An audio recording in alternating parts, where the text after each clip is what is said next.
Good morning, Frida Reba Darcy. Good morning, world. Patricia O'Connor here. And a lot of times when I start my Saturday drop or my videos, we get to see sunny California. But today we're going to start a little earlier and I'll show you what a lot of our mornings look like. I think today will probably look about like this most of the day. But quite often, you know, 8 or 9 o'clock, it looks like this quite often, and it burns off by 11 or noon, or, you know. But this morning is airish, 50, kind of cloudy looking. The crows are about and squawking. And it looks like we probably made it through this last little cool spell without a lot of damage. I won't really know if this hurt us or not for a few days, maybe a week. But basically, when I'm looking at all the new growth now, after it comes all the way out and everything starts to turn green and harden off, we'll either have some discoloration then or we won't. And if we do, it'll probably carry that color until those needles and fronds and what have you drop. But everything is continuing to bud out. I would say fast and furiously budding out, and all of our trees are starting to wake up and they're all looking really good. Today I will probably go through and start seeing who needs a replenishment of BioGold, which is our fertilizer, our nutrients. Probably all of the little BioGold bricks look like they're all starting to come apart and get pretty broken down. So I'll probably go through and start replacing those today. No, I don't pick up the old ones. I just leave them and let them continue to break down. This is a quick look at our trees. I'm hoping that little bit of color there on the bougainvillea means that those are going to be those little bloomy leaves. I'm not really sure. That could just be what the shoots look like when they come out. But the bougainvillea is looking good so far. The little resurrected oak seedling that I grabbed from the yard is trying to hang in there. Don't know whether or not we're going to be successful with that or not, but I hope so. Come on, little oak, you can do it. These are a quick look at our cones from our California coastal oak. You can see we're still moist for today. Haven't watered anything down yet, but they've still kept their moisture from yesterday late afternoon when I came through and sprayed everything. Here are my water jugs standing by. I haven't watered yet today, but we'll start going through and checking. Wet. That's good. That's good. That's good. And not only is that good, but that's based on something. Wet. So here's a quick look at the Kodaheim forest, which this could have some of that does. No, I think it's okay. I think everything on here probably looks like, temperatures for us in the last couple of days. We probably saw some high 30s. So if it were going to show up, it would show up on the tender vegetation, say for the Kodaheim forest or for maybe the Wisterias. Quick look at our Wisteria, which is continuing to bloom. Give us a little profile there of our Wisteria.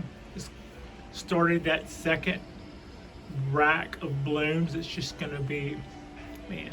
Thank you so much, little white Wisteria, for all those precious blooms.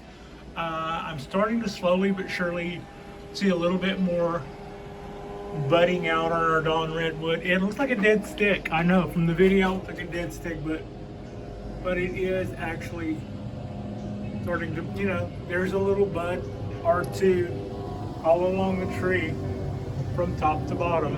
So when it gets ready to, it'll wake up. Today I'm going to bring this in though and clean up a little bit of weeds I see around in there. And this year we're going to start a restyle for this guy, which will mean we're not going to do a whole lot. We will do less. I had originally thought that this tree would be cathedral style to try to give us some balance from where I carved one side of it originally to give it taper. I've since then saw it at the end of the year and thought this thing will be pretty if we just let it go the way it's going. And then right after that we suffered dieback. So I've been anxious to get back on that plan, and we're just going to let new limbs come out as they do and build a tree that's basically that shape. My very first bonsai mistake is evident in this shot. Do you see it? Do you see it? Do you see it? I carved a line around the top of the tree without realizing, without really thinking about it. And then I looked back and went, wow, it's going to keep that scar forever. And you see that line right there? I was getting ready to start working this side of the tree and peeling it back. And instead of just grabbing it with the pliers and starting to, pull it off, or hitting it with the cutters up here and cutting it down and then grabbing what I cut and peeling down, I grabbed it like a dowel rod or something, like I was whittling, and put that very straight line right in there. I thought, wow, that's a deliberate cut mark that you did without even thinking about it. Pay attention to what you're doing. And that was like, welcome to bonsai. Yeah, I know, I see that now every time I look at the tree when it's bare. The coastal oak here is just pushing out all kinds of things. Probably should trim it. We're gonna wait and let that stuff grow and then trim it back. We're gonna let all of this stuff that it's making grow out and do its thing.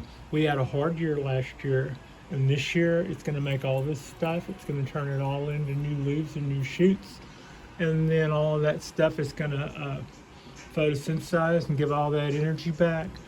And that's just exactly what we're gonna let happen. In the winter, come fall, we'll probably trim that back to a usable.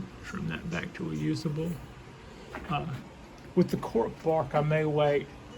I may do that first cut back in the summer slowdown.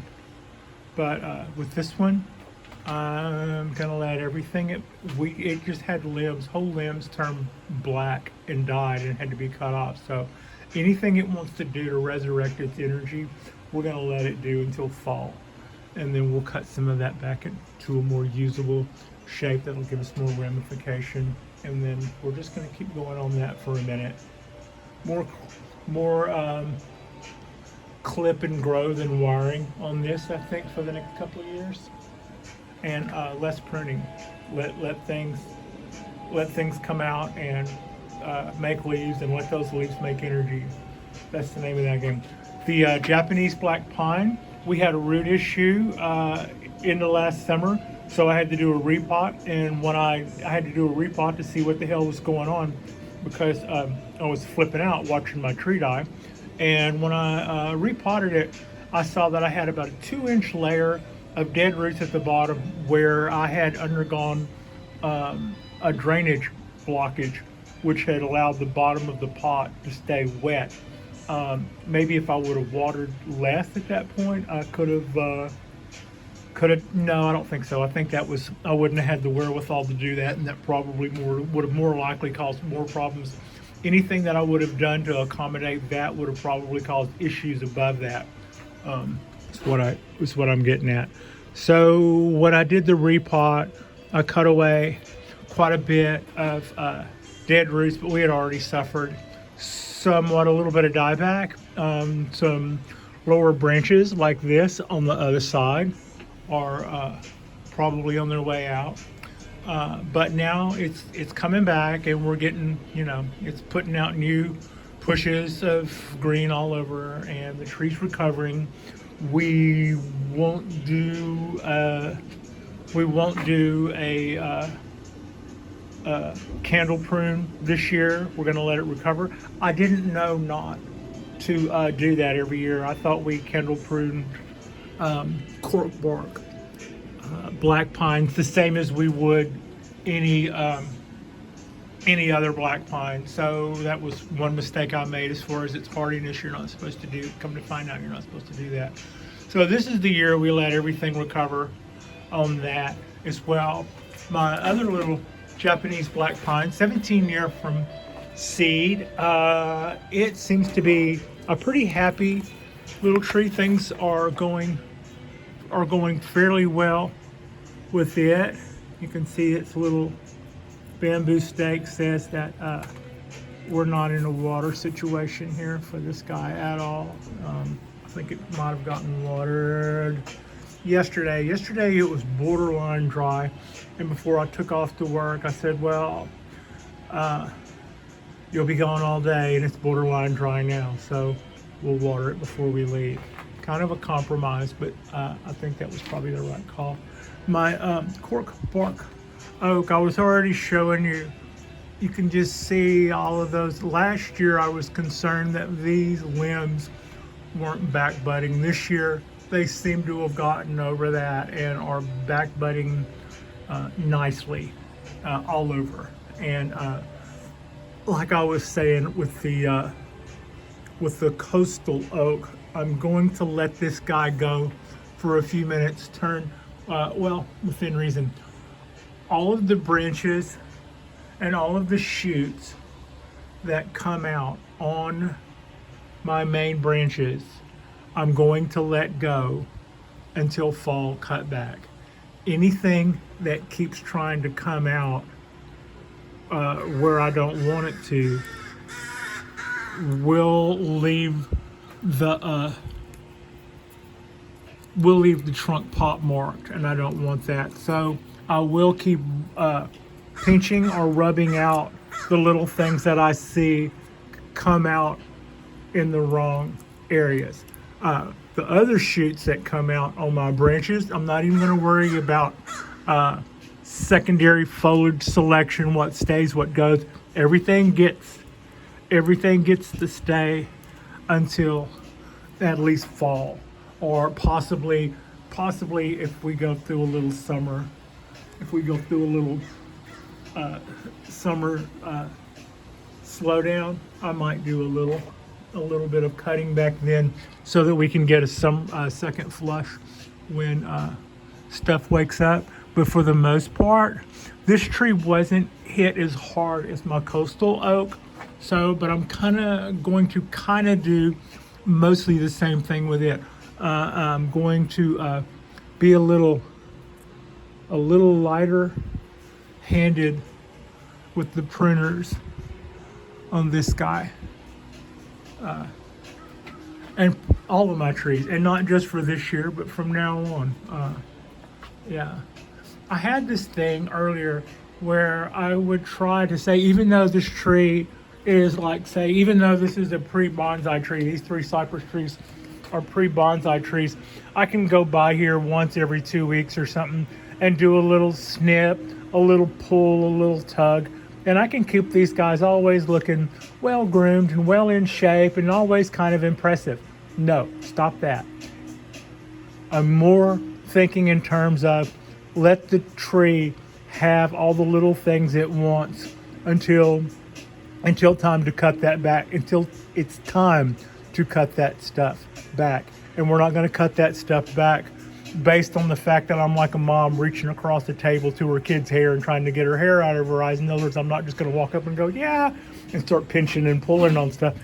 I'm going to let everything grow and replenish its energy back into the tree. And then at a certain time of the year that's been decided upon due to factors, then we'll make our decisions what to cut back and how much. And that's basically going to be on a setting our basic branch structure and then coming back through in the fall and cutting that back to a usable length and letting that ramify into secondary structures, and then letting that come out and replenish the energy back in the tree until the fall. And then we're going to cut that back and let it become our tertiary. So that's the kind of thing that should probably keep our trees happier, keep their energy up.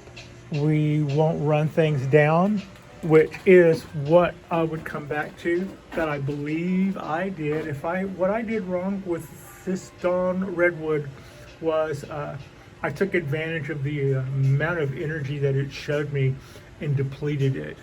And then we got and then powdery mildew came and laid it bare, and after that it went dormant. So we're waiting to see it come back in this spring, and we are going to welcome it back with open arms and try to replenish all the energy we lost in that tree, or we'll lose that tree. But regardless, that was the lesson that we learned on our Dawn Redwood about trees and their apparent enormous amount of energy, and why we shouldn't really go pushing that, or why we shouldn't try to keep everything looking so perfect all the time that we actually, the tree doesn't care if it has a twig out of place. Those are all serving purposes for the betterment of the plant. It's horticulture, and I'm going to be thinking more from a horticulture standpoint than aesthetic standpoint, until it's showtime. You'll see some growers that will take you into their bonsai garden and they'll give you a little pre-warning. My trees are not in display shape. They are in the shape that they would be in this time of season before I manage them. So that's kind of I totally see that and agree with it. You don't want to necessarily keep everything at attention all times. That usually that kind of stuff can come at its own expense. But can you see all the buds that are just flourishing out on our little cypress trees? I'm really excited about what this year brings. Pretty exciting. Pretty exciting with all the with all the craziness going on in the world right now. It's really nice to have. It's really nice to have a place where you can get back and go, well, in some ways this is more real than all the stuff I see going on around me. The daily maintenance of life, the decision to continue, go forward. Just love this. How lucky are we that we have something that we can be passionate about, and that just makes everything worthwhile. Our Trident Maple is pushing out buds all over. I was looking at it last night on a video, and in summer it is so beautiful the way it's thinned out. I was really regretting my prune back, but that's necessary.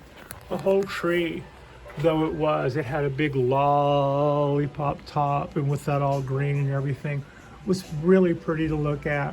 But in fall, what you saw was an enormous amount of long sticks with some leaves on the end. And yeah, I'm looking forward to learning more about Trident Maples, and this guy is going to teach me. At some point, I'll probably start by giving this limb a chop right in here above this limb. This will be our first branch that comes out that way. Then with that going on the way it's going, at some point I'll come right back around later, maybe the following year, and give this guy a chop lower down, at least to here. That might still be a little high. This would be better if I see something going out between now and then, but I'll give this one another year or so. We'll probably chop this one first. Then with both of those cut back and starting their new deal, At some point, I will cut this and probably put a hollow feature going down this side and allow the tree to curl around it. Basically, that'll be how I try to make that go away. And I won't continue that hollow feature when it finally wraps around and closes. When it wraps around and closes that up, we'll be done with that, and that'll be just part of the tree's character. But that's what I intend to do with my Trident Maple. With my Ponderosa, my big Ponderosa, my big pine, as they used to call these guys the big pine, because they're one of the taller species of pine trees. They're also very heavy. They're also very, very slow growing. The other day when I was doing my little talk about the Ponderosas, and I was mentioning how a seedling that would be the size of a toothpick with 3 needles on it could actually be 4 years old. That's how slow they grow. What I forgot to mention was that seedling could have a taproot that goes down a foot. That what you would expect to see on top growth for more little trees in the first, second, third, and fourth year, Ponderosas do all below. It's all about trying to increase their survival by making a huge taproot. They also have another little adaptability trait. They can close off the pores in their needles to slow down the evaporation rate or the transpiration rate through the needles. The little needles are never the same dark color green that you would expect to see on Japanese black pine, or for instance, Japanese black pine. But they do that one little neat trick where they can close off their pores and hang on to their moisture. That and that enormous taproot that they make from birth is their key to be able to survive out in the wild, when it can go past 115 degrees, or it can go down as low as something below 0, and they're still hanging out in that. And then they can go all that time without water. That's not something you would want to do to a tree in a bonsai pot. It loses its ability to fight off all of those different extremes. But amazing trees. While I was just talking about their horticulture, you can see our guy here has plenty of water. And at the same time, looking at the top and seeing that the stick was well and truly wet. We're starting to look a little dry on the top. So I would maybe start thinking that it's time to water when really I'm still a day or two away. Speaking of time to water, I guess I could just rather. So on these guys, what I like to do now is water the entire surface of the tree. Water the entire surface here. And for the most part, what you just saw me kind of dunk that little sprig that comes up. But for the most part, I try not to soak down the surface roots. When I first started doing this, I would say it gets really dusty here. I'll give these surface roots a little wash while I'm here. Well, watching my trees and watching other people's trees, I have seen cypress trees rot out on the surface roots. You'll see these huge spots where the people will have dug out all the dead wood in there, and then it will spend a couple of years trying to close that over. That's not necessarily that could be very natural looking. I'm trying to avoid that, and if that does happen with one of my trees, it's not the end of the world. But you could see, I can touch that and see where it's soft. So what I would rather happen than have that wood rot out is have this bark roll over and continue that buttress. and sometimes they do rot out on the surface. So I think watering on the top, probably, you see where this happened before I got here, but it's rolling over that. And this is damage I cause figuring out what I'm telling you now. And what that is starting to do is, as of last year, that has started to roll over. And so if I don't just continually wet this and wet this wood can stay hard, and this layer will roll over like this layer is rolling over. And if I don't just totally soak that every day, and if I don't just totally soak this every day, those two will roll over, and that back there, all of those things will roll over without that wood rotting out. And sometimes that happens if you watch other people's videos with the cypress trees. You can see that happen quite often on the roots. This is my attempt to not let that happen, and I've just kind of made a decision that I don't want that to happen. It's not really a big deal. It's not really a big deal either way. I would have bought the tree had it still had those little indentions in the root. But right now I think I have a choice, and I'm going to see whether or not I can keep that going my way. Look at all the new growth coming out of the trunk. You're not supposed to have things coming, straight at you on your bonsai tree, but I do gotta say I kind of regret seeing the things that came out on this side. I was feeling that way a little bit last year, and that's why I kept that, for instance. I mean, that's kind of low and dead coming right at us. And some of the things over here, that's a little low. I prefer it to be a little up here, but I think this year, little things that we have coming up around here, I should probably keep one or two of them, and eventually we'll cut them back short, and then they'll bifurcate. But yeah, it's important to be able to see the trunk, but I don't want it to just be bare in front, like I don't want it to look contrived.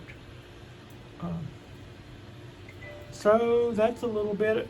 You got a lot of green moss here that shows the amount of water that the cypress gets. You can see I used 2/3 of that.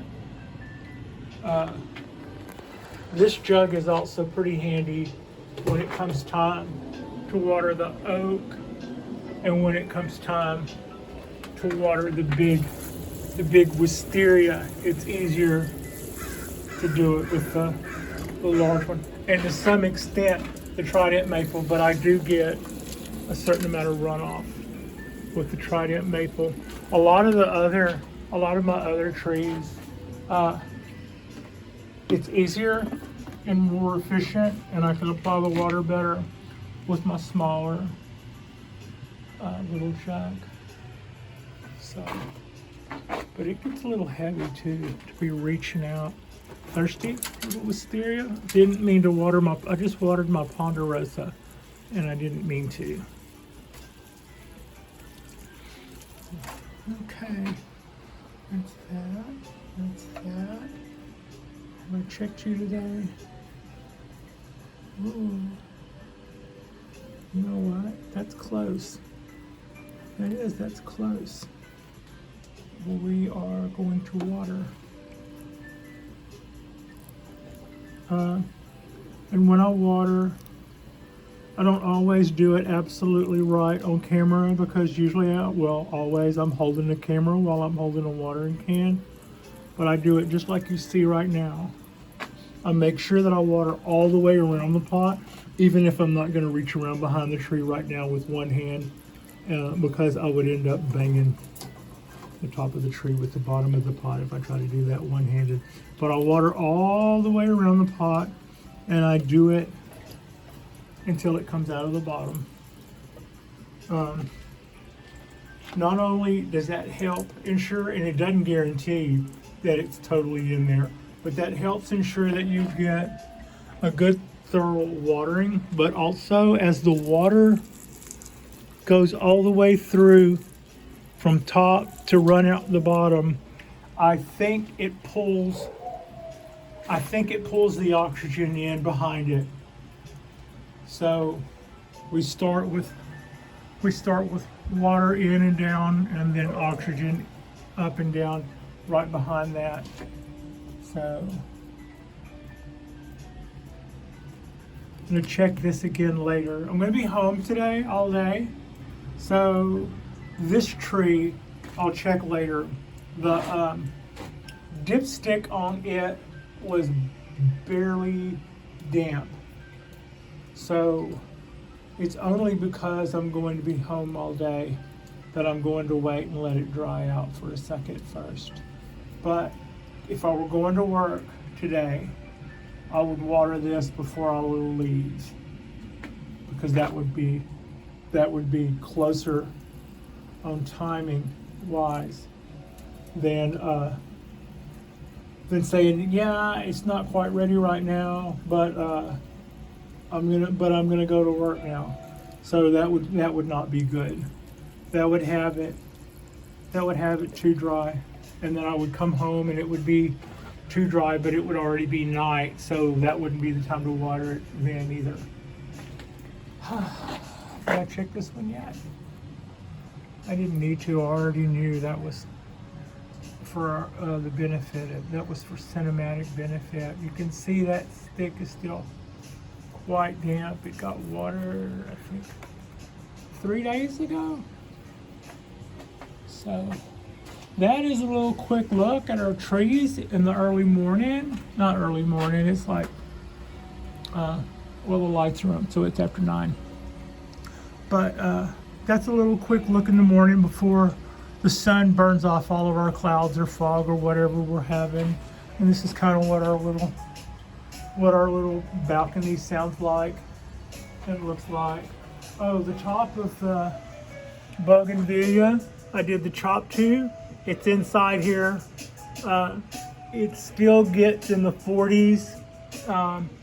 I took this outside yesterday, and when I got home, it was about 45 degrees, which probably wasn't the best for that. It's not going to have any tolerance yet, but I've got it in some fine soil. I've got it wired down so that it won't move a lot. It's just a chop.